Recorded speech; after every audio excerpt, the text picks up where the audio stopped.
ስሙኝ በጌታ መንፈሳዊ ዓለም ላይ ሄቨን ውስጥ ባህር አለ። አንዱ ባህር የእንባ ባህር። ታዲያ የሚያለቅስ ሕፃን ቤቷ ውስጥ ይዛ እንዴት ሕፃኑ አልተገደለም? እናትየውስ እንዴት አልፈራችም? ይህን ጠይቃችሁ ታውቃላችሁ?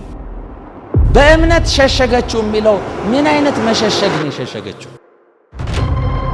መንፈሳዊ ዓለም እናንተን ሲያቅ ሰው በስጋ እንደሚያቃችሁ ምድር ላይ እንደምትንቀሳቀሱት ማንነት አይደለም የሚያቃችሁ። መንፈሳዊ ዓለም ግን የሚያቃችሁ ከመጀመሪያ ከተወለዳችሁበት ቀን ጀምራችሁ እስክታረጁ ድረስ መንፈሳዊ ዓለም የሚያቃችሁ በተሰጣችሁ አሳይመንት።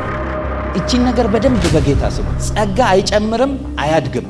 እናንተ ናችሁ ወደ ጸጋው ሙላት መጣሉ።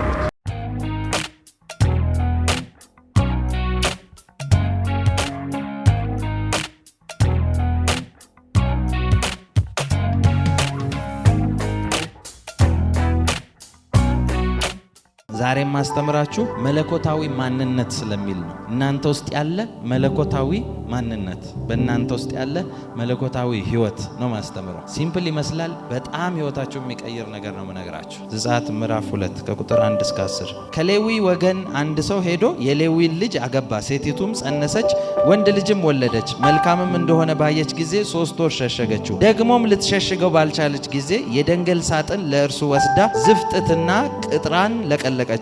ሕፃኑንም አኖረችበት፣ በወንዝ ዳር ባለ በቄጤማ ውስጥም አስቀመጠችው። እህቱም የሚደረግበትን ታውቅ ዘንድ በሩቅ ቆማ ትጎበኘው ነበረ። የፈርዖንም ልጅ ልትታጠብ ወደ ወንዝ ወረደች። ደንገጥሮቿም በወንዝ ዳር ይሄዱ ነበር። ሳጥኑንም በቄጤማ ውስጥ አየች። ደንገጥሯንም ልካ አስመጣቸው። በከፈተችውም ጊዜ ሕፃኑን አየች፣ እነሆም ሕፃኑ ያለቅስ ነበር። አዘነችለትም። ይህ ከዕብራውያን ልጆች አንዱ ነው አለች። እህቱም ለፈርዖን ልጅ ሕፃኑን ታጠባልሽ ዘንድ ሄጄ የምታጠባ ሴት ከዕብራውያን ሴቶች ልጥራልሽ አለቻት። የፈርዖንም ልጅ ሂጂ አለቻት። ብላቴናይቱም ሄዳ የሕፃኑን እናት ጠራች። የፈርዖንም ልጅ ይህን ሕፃን ወስደሽ አጥቢልኝ፣ ዋጋሽንም እሰጥሻለሁ አለቻት። ሴቲቱም ሕፃኑን ወስዳ አጠባችው። ሕፃኑም አደገ፣ ወደ ፈርዖንም ልጅ ዘንድ አመጣችው። ለእርሷም ልጅ ሆነላት። እኔ ከውሃ አውጥቼዋለሁና ስትል ስሙን ሙሴ ብላ ጠራችው ይላል። እስቲ አሜን በሎ። አንድ ልጨምርላችሁ። ዕብራውያን 11 ቁጥር 23 ሙሴ ከተወለደ በኋላ ወላጆቹ ያማረ ሕፃን መሆኑን አይተው በእምነት 3 ወር ስትሸሸጉት በሉ። የንጉስም አዋጅ አልፈሩም። ሙሴም ካደገ በኋላ የፈርዖን ልጅ እንዳይባል በእምነት እምቢ አለ። ከግብፅም ብዙ ገንዘብ ይልቅ ስለ ክርስቶስ መነቀፍ እጅግ የሚበልጥ ባለጠግነት እንዲሆን አስቧልና ለጊዜው በኃጢአት ከሚገኝ ደስታ ይልቅ ከእግዚአብሔር ሕዝብ ጋር መከራ መቀበል መረጠ። ብድራቱን ትኩር ብሎ ተመልክቷልና። የንጉሱም ቁጣ ሳይፈራ የግብፅን አገር የተወ በእምነት ነበረ። የማታየውንም እንደሚያየው አድርጎ ጸንቷልና። አጥፊው የበኩሮችን ልጆች እንዳይነካ ፋሲካንና ደምን መርጨትን በእምነት አደረገ። አሁን ልጠይቃችሁ፣ በመለኮታዊ ኃይል ስለመገለጥ ነው ማወራችሁ። እናንተ ውስጥ ስላለ የመለኮት ኃይል እንዴት እንደሚወጣ ነው መነግራችሁ። ትፈልጋላችሁ? ጥቂት ደቂቃ ነው ማስተምራችሁ። በደንብ ስሙኝ። አስተውላችሁ ሰምታችሁት ከሆነ የሚለው የሙሴ እናት የንጉስን ሕግ አዋጅ ሳትፈራ ይላል። የንጉስን አዋጅ ሳትፈራ በእምነት ልጇን ለ3 ወር ሸሸገችው ይላል። የንጉስ አዋጅ ምንድን ነው? ልክ እንደ ኢየሱስ ዘመን ሕፃናት ከ2 ዓመት በታች ያለ ጠቅላላ ይገደል የሚል አዋጅ አውጥቷል። the same thing የኢየሱስ አይነት ስቶሪ ነው የሆነበት። ሙሴ ልክ እንደ ኢየሱስ የሚቤዥ ተብሎ ነው የመጣው። የሙሴና የኢየሱስ ታሪክ ብታዩ አብዛኛው አንድ አይነት ነው። ኢየሱስም የሞት አዋጅ ታውጆበታል፣ ሙሴም ታውጆበታል። ኢየሱስም የገዛ የሀገሩ ሰዎች አልተቀበሉትም። ሙሴም ይላል ልክ ሙሴ በጠነከረ ጊዜ ማለት ማቹር ባደረገ ጊዜ ልክ ወጥቶ ማየት ሲጀምር ይላል እድሜ ልኩን ሲያይ የነበረው ነገር አይደለም። የእስራኤል ሕዝብ ብዙ የሚደርስባቸውን ግፍና መከራ ካየ በኋላ ይላል ከዛ አንድ ግብፃዊ እስራኤላዊውን ዕብራዊውን ይዞ ሲያሰቃይ ሲያይ ገደለውና አሸዋ ውስጥ ደበቀው ይላል። አሸዋ ውስጥ ደብቆት ሁሉ ሰላም ነው ብሏል እሱ። ከዛ የሚያውቃቸው የራሱ ወገኖች የሆኑ 2 ዕብራውያን ሲጣሉ አይቶ እንዴ እናንተ ወንድማማች ሆናችሁ ትጣላላችሁ እንዴ ሲላቸው እንደዚህ አለ፣ ማነው አንተ በእኛ ላይ አለቃና ሹም ያደረገ? ያ ማለት ሪጀክት አደረጉት። እሱ ነፃ የሚያወጣቸው እንደሆነ አውቆ ነው የመጣው። እነሱ ግን በሪጀክሽን የጀመሩት። ከዛ ምን አሉት? ወይስ ግብፃዊያኑን እንደገደልከው እኛንም መግደል አምሮሃል? ልክ ይሄ ቃል ሲሰማ ፈርዖን ድረስ ነው የተሰማው። ሙሴ ጠፍቶ ወጣ ይላል። ከዛ እናትየው ሕግ ወጥቶ ንጉስ ሕግ አውጥቶ ሕጉ ደግሞ ሕፃናት ጠቅላላ ይገደሉ ተብሎ ሳትፈራ ቤቷ ውስጥ እንዴት ሸሸገችው? የንጉስን አዋጅ ሳትፈራ 3 ወር በእምነት ሸሸገችው ነው የሚል። ሸሸገችው የሚባለው ትልቅ ሰው እኮ አይደለም የተሸሸገው። ሙሴ ያለቅስም ወይ ካላችሁ ድብና አድርጎ ነው የሚያለቅሰው። የፈርዖን ልጅ ስታገኘውም ባስኬቱ ሲከፈት እያለቀሰ አገኙት ነው። ስለዚህ ሙሴ ያለቅሳል ማለት ነው። ለሕፃን ልጅ ማልቀስ ጤነኝነት ነው። ባይዘው አይታችሁ ከሆነ ሕክምና ላይ ልጅ ሲወለድ ካላለቀሰ ይመቱታል ዶክተር። አይታችሁ ታውቃላችሁ? እግሩን ይዘቀዝቁና ቷ ያረጉታል። እንዴ ምን እያደረጉ? አይ ማልቀስ አለበት ይላል። ብቸኛ ማልቀስ የሚፈቀደው ለሕፃን ልጅ ነው። ስሙኝ በጌታ መንፈሳዊ ዓለም ላይ ሄቨን ውስጥ ባህር አለ። ከዚህ በፊት ነግሬያቸዋለሁ። ጌታ ኢንካውንተር የሰጠኝ አንዱ ባህር የእንባ ባህር። ሰው እንዳያለቅስባችሁ ተጠንቀቁ። እሺ በህይወታችሁ ለትልቅ ሲሆን ዋጋ አለው። እያንዳንዱ ፔይ ጌታ ካውንት ያደርገዋል። በእውነት ነው ብላችሁ እና ሙሴን አስቡት። ሕፃን ልጅ ነው በየሰፈሩ እየተገባ። አንዳንድ ጊዜ ሕፃናት ሲተኙ እኮ አትረብሹ ተኝተዋል ተብሎ ድምፅ ትቀንሳላችሁ አይደል? የሙሴ መንደር ሁሉ እኮ ዋይታ ነው። ለምን ካላችሁ ሕፃናት ይገደል ተብሎ ወላጆች ያለቅሳሉ፣ የሚገደል ይንጫጫል፣ ብዙ ጩኸት ነው ያለው። ይሄ ጩኸት ውስጥ ባለበት ሙሴ አላለቀሰም ወይ ካላችሁኝ በደንብ ነው የሚያለቅሰው። ሕፃን ነው። የ3 ወር ሕፃን እንዴት ነው የማያለቅሰው? ወይስ ሳያለቅስ ድምፁን ዝም አድርገውት? እንደሚያለቅስ ደግሞ ይነግራቸዋል። ታዲያ የሚያለቅስ ሕፃን ቤቷ ውስጥ ይዛ እንዴት ሕፃኑ አልተገደለም? እናትየውስ እንዴት አልፈራቸው? ይህን ጠይቃችሁ ታውቃላችሁ? በእምነት ሸሸገችው የሚለው ምን አይነት መሸሸግ ነው የሸሸገችው? በየትኛው እምነት? ምን ውስጥ? ወደ ታች ጉድጓድ የሆነ ነገር አድርጋ ነው ወይስ ጓዳ ውስጥ ደብቃ? እንዴት አስመለጠችው? 3 ወር ሙሉ ሸሸገችው ይላል። ይኸው ዕብራውያንም የንጉሥ አዋጅ ሳትፈራ 3 ወር ሸሸገችው። ያ ማለት ሙሴ የተወለደው የንጉሥ አዋጅ የወጣ ጊዜ ነው ማለት። በየቤቱ እየገቡ ነው የሚገሉት። እነሱ ቤት አልገቡም ወይ ካላችሁ ገብቷል። አተራምሰው ደበላልቀው ወጥቷል በደንብ። ግን ሕፃኑ ቤት ውስጥ እያለ ሕፃኑን አላዩትም። እንዴት? የትኛው ኃይል ሙሴን ሸሸገው? እናትየውስ የገባት እምነት የተባለው ኃይል ምን አይነት ኃይል ነው? ምን ገብቷት ነው ሙሴን የሸሸገችው? በደንብ ልንገራችሁ። ይሄ እንዲገባችሁ ስለ መንፈሳዊ ዓለም ፕሮቶኮል ስለ እናንተ ላስተምራችሁ። በደንብ ስሙኝ።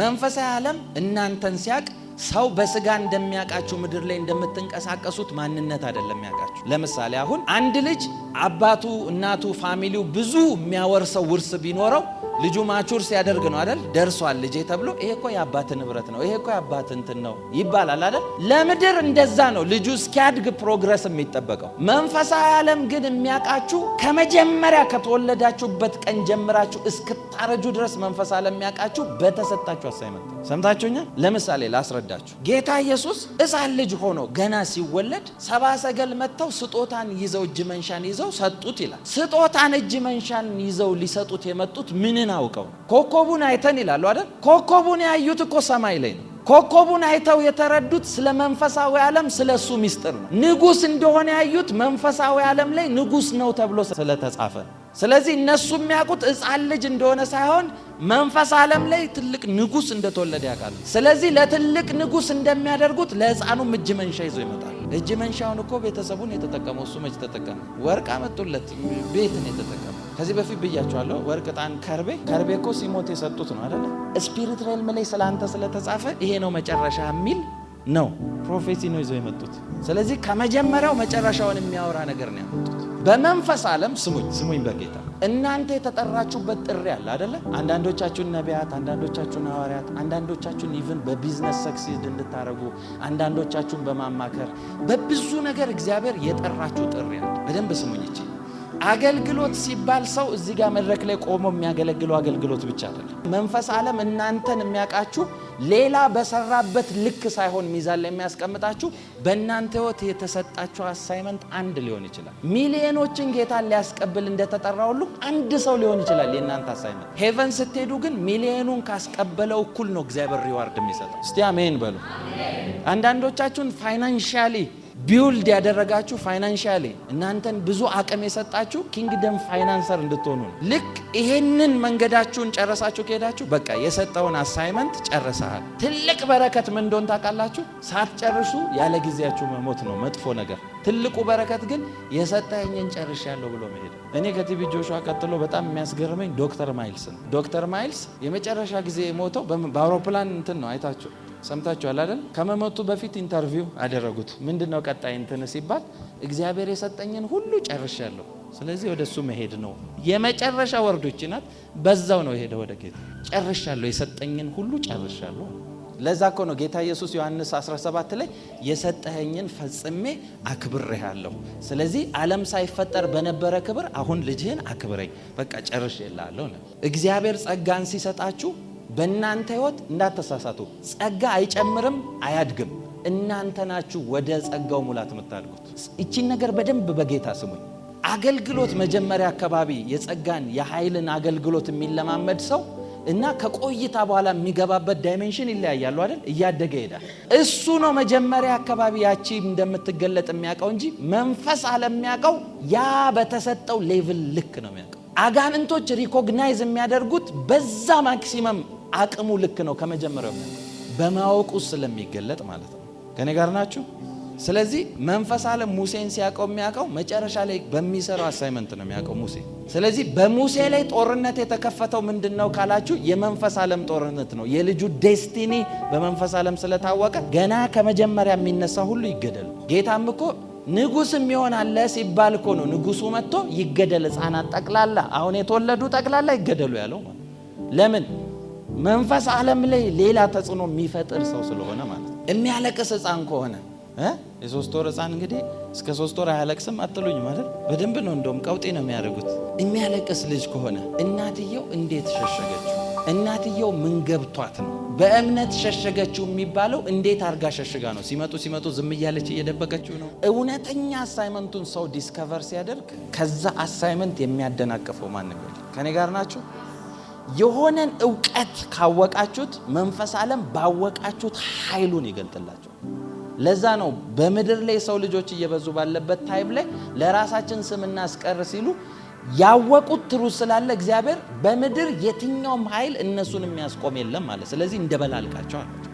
የሙሴም እናት ልጇን ለ3 ወር የሸሸገችው እግዚአብሔር አይኖቿን ከፍቶ የሙሴን ዴስቲኒ ስላሳያት እስቲ አሜን በሉ ስለዚህ የሙሴ እናት እኮ ስታሳድገው ልጇን የፈርዖንን ስርዓት እንዳይቀበል ሪጀክት እንዲያደርግ አርጋ ነው ያሳደገችው ስለዚህ ልጇን የምታቀው ይሄን ሁሉ ጄነሬሽን ሄዶ የሆነ ሲዝን ላይ ነፃ የሚያወጣ ልጅ የኪዳን ልጅ እንደሆነ ስለምታውቅ ያወቀችው ዕውቀት ነው በእምነት ሸሸገው የሚለው እስቲ አሜን በሉ ይኸውላችሁ ጌታ ኢየሱስ እንደዚህ ያለ ሲጸልይ የዘላለም ሕይወት ይህ ነው አለ አብን አለ የላከውም ልጁን ማወቅ የዘላለም ሕይወት ነው አለ ዕውቀት ነው የዘላለም ሕይወት ስለዚህ የሙሴ እናት ልጇን ያስጣለችው ልጁ ስለማያለቅስ ሳይሆን የልጁ ዴስቲኒ ስለገባት ምንም የጠላት ጋጋታ ልጁ ጋር ቢመጣ ልጁን ከዴስቲኒው እንደማያቆመው ታውቃለች እስቲ አሜን በሉ እንደዛ ባይሆን ኖሮ የፈርዖን ልጅ እኮ ፈርዖን ሕግ ሲያወጣ ልጁም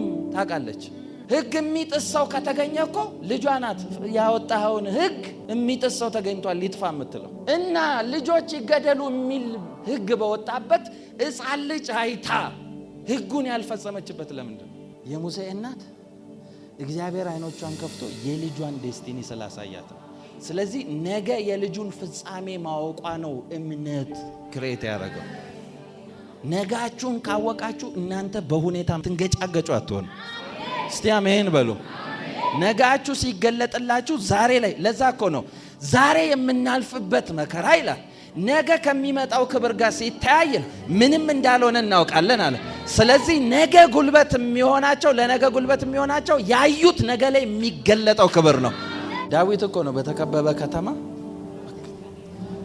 ሰላም ስለሆነው እኮ ነው ለምሳሌ ሎጥ ልጆቹ ሙሉ ከተማ አንድ የተረፈ ሰው እኮ የለም ሙሉ ከተማ አይደል እንደ በእሳት የጋየው ከሎጥ ፋሚሊ ውጪ ሙሉ ከተማን የጋየው ሙሉ ከተማ በኃጢአት ውስጥ ሆኖ ልጆች የሚያድጉበት የሚያዩትን እየሆኑ አይደል የሚያድጉት እዛው ከተማ ውስጥ ሆነው ልጆች የሱ ልጆች ግን አስተውላችሁ ብዙዎቻችሁ አላነበባችሁትም እንግዶች እንደገቡ እሱ ቤት ሲያውቁ በሩን ሊገነጥሉ ነቀነቁት ይላል ከዛ እንደዚህ ያለ ወጣና ሎጥ እንደዚህ ያላቸው በቃ ወንድም ማያውቁ ሴት ልጆች አሉኛ ማለት ድንግል ናቸው ምንም ኃጢአትን አያውቁም ማለት እናንተ ምንም ኃጢአት አያውቁም የሚለው እኮ አይደለም የሚያስገርመው እንዴት ኃጢአት የተጨማለቀ ከተማ ውስጥ ሆኖ ኃጢአት የሚባል እነሱን አያውቅም እሱ ብቻ አይደለም እነሱን አንፈልግም እንግዶቹን ነው የሚል ምን አይነት ፕሮቴክሽን ልጆቹ ላይ ቢያደርግ ነው ከተማ ውስጥ እየሄዱ ተጠብቀው የሚሄዱት አንዱን እየጎተተ በሚያስነውርበት የተደረገ ኪዳን ግን ልጆቹ በሄዱም የሚፈልጋቸው የለም የእግዚአብሔር እጅ በእናንተ ላይ ሲሆን ዴስቲኒያችሁ ሲታወቅ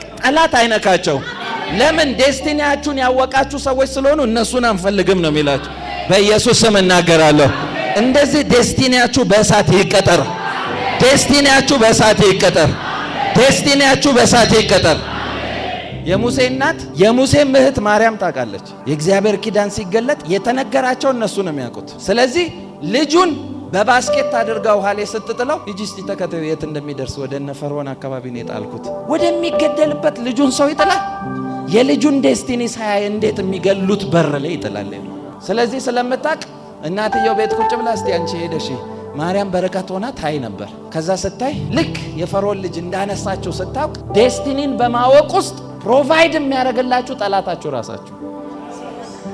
ስለዚህ የፈርዖን ልጅ ምን አለች? ልክ ማርያም እንደያዘችው ስታውቅ የዕብራዊ ልጅ ነው የምታጠባ ላምጣልሽ አለቻት።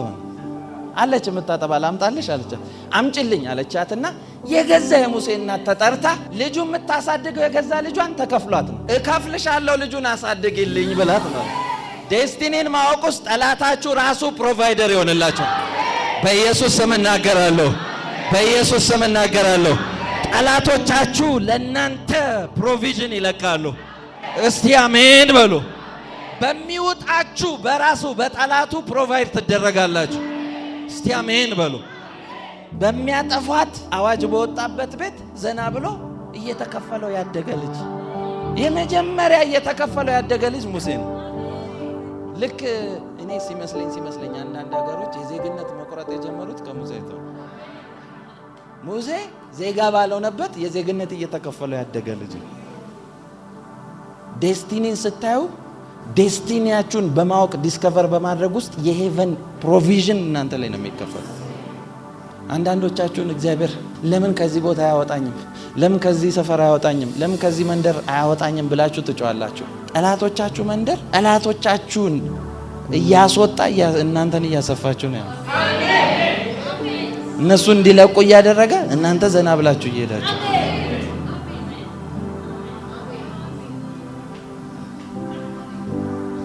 ዴስቲኒያችሁን ማወቅ ነው ትልቅ እምነት ክሬት የሚያደርገው እናንተ ውስጥ። ትልቁ የሰማይን እጅ የእግዚአብሔርን እጅ የሚያንቀሳቅሰው የተናገራችሁን ሙጭጭ ብላችሁ መያዝ። በቃ አለቅም ብለ ግግም ብለ ያዝ። ይሄ ነው የሚጎትትል። እተነበይባችኋለሁ። ጠላቶቻችሁ ስለ እናንተ ቪዥን እጃቸው ይፈታል። እስቲ አሜን በሉ። ሌላን የሚውጥ የሚገል ተንከባክቦ እናንተን ያሳድጋል። የእናንተን የሆነን ነገር ይጠብቃል። ባረኳችሁ በኢየሱስም፣ ባረኳችሁ በኢየሱስም፣ ባረኳችሁ በኢየሱስም። የእግዚአብሔር እጅ በኃይል በእናንተ ላይ ይገለጥ። ዴስቲኒያችሁን ነጋችሁን አልፌ ባረክላችኋለሁ።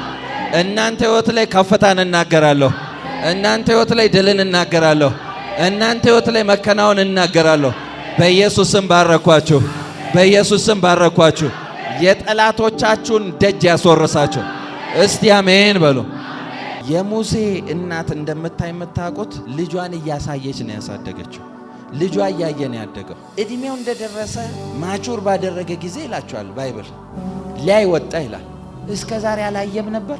ልክ ላይ ወጣና ያንን ካደረገ በኋላ እንዴ ንጉስ እኮ መሆን ይችላል። ከዛ እንደዚህ ይላል አይኑ እንደሚያይ የምታውቁት ይሄው ዕብራውያን ሲነግራችሁ ብድራቱን ትኩር ብሎ ተመልክቷልና፣ ትኩር ብሎ ተመልክቷል እንዲያፍጥጦ ነው እንዴ አይኑ ተከፍቶ ፊውቸሩን አይቷል እያላችሁ። ስለዚህ ፊውቸሩን ስላየ ከዚህኛው ንግስና ፊውቸሩ እንደሚበልጥ ስላወቀ ከእግዚአብሔር ሕዝብ ጋር መከራን መቀበል መረጠ ይላል። ከእግዚአብሔር ጋር አይልም፣ ከእግዚአብሔር ሕዝብ ጋር። አገልጋይ ስትሆኑ መከራ የሚያበላችሁ ሕዝቡ ነው እንጂ እግዚአብሔር አይደለም። አገልጋይ ላይ የሚደርስ ዱላ ከእግዚአብሔር አይደለም። እግዚአብሔር ያሳየንን እስኪያው ድረስ እኛ ላይ በሚዲያም በምናምን ዱላ ይልካል። ሙሴ ከእግዚአብሔር ሕዝብ ጋር ነው የሚለው። ሕዝቡ እኮ ነው ይሄ ሕዝብ አስመርሮኛል ብሎ ሙሴ እኮ አስመርሮኛል ብሎ ለእግዚአብሔር ራሱ ይናገራል። የገዛ ሰላም የሰጣቸው እንደዛ አይነት ሰላም አይተው የማያውቁ ሰዎች ተነሱበት። ምድር ተሰንጥቃ ነው እኮ ዋጠቻቸው የሚለው። ከአፍሪካ ሀገር ብቸኛ የጂውሽ ነገድ ያለበት አንዱ እኮ ይሄ የኛ ሪጅን ነው። ኢትዮጵያ ተብሎ በባይብል የተጠቀሰው ኢትዮጵያ በባይብል ያለው እግዚአብሔር ይሄንን ህዝብ ይወዳል ወይ ካላችሁ በጣም ነው የሚወደው። እነ ማርያምን አንዳንዴ እኮ ለምጽ በዛ ጊዜ ምን እንደሆነ ታውቃላችሁ? በሰው ብታዩት ጥፊ ማለት የእግዚአብሔር ጥፊ ነው ለምጽ። እነ ማርያምን የተቆጣቸው በምንድን ነው ካላችሁ በኢትዮጵያዊ ሙሴ ጋር መጥተው እንዴት ኢትዮጵያዊ ታገባል? እንዴት ትናገራላችሁ? እኔ መጥርጫ ያጋባሁትን ነው። ኢትዮጵያን ይወዳል አይወድም የሚለውን መልሰው። ዛሬ ከአንድ ወዳጄ ጋር በጣም ስናወራ ነበር። በእውነት በጣም ውስጤ እንትን አድርጎ እሱ የሚያሳየውን ቪዥን እየነገረኝና ብቸኛ ግሎሪው አመታት ሳይዘልቅ ያለ ግሎሪው ሰው የሚያልፍበት ሀገር ኢትዮጵያ ብቻ ናት። አፍሪካ አይታችሁ ከሆነ ከነ ክብራቸው ከነ እንትናቸው ነው አመታቶች አገልግለው የማይቀዘቅዝ አኖይንቲንግ ይዘው የሚሞቱት። ኢትዮጵያ ግን 5 ዓመት ምናምን አያልፍም። አስተውላችሁታል? ምንድነው ጌታ ሆይ እኔ እንደዚህ አልሞትም እያልኩ እየጸለይኩ ነበር። ይሄ ከርስ ከኛ ምድር ላይ ይሰበራል።